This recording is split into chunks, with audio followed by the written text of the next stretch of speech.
ஒரு நாள் காலையில் ஒருவன் எழுந்திருக்கிறான் பாதுகாப்பான நிலையில். 3 வேளை உணவு அவனுக்கு இருக்கிறது, அன்றைய உணவு இருக்கிறது, ஆரோக்கியமான உடல்நிலையை அல்லாஹ் கொடுத்திருக்கிறான். இவன் யார் தெரியுமா?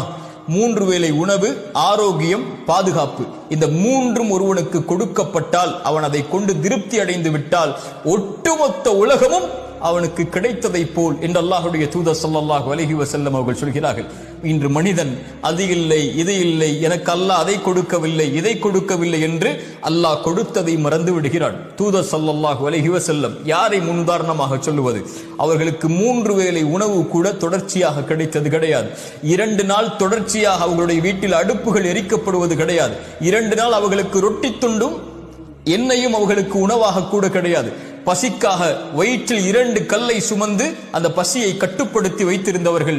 அல்லாஹ்வுடைய தூதர் ஸல்லல்லாஹு அலைஹி வஸல்லமுடைய வாழ்க்கை இப்படி வறுமையிலும் ஏழ்மையிலும் பசியிலும் இருந்தாலும் இரவு ஆனால் சொல்லுவார்கள், யா அல்லாஹ், எனக்கு உணவளித்தாய் நன்றி, எனக்கு தண்ணீரை கொடுத்தாய் நன்றி, பாதுகாப்பை கொடுத்தாய் நன்றி.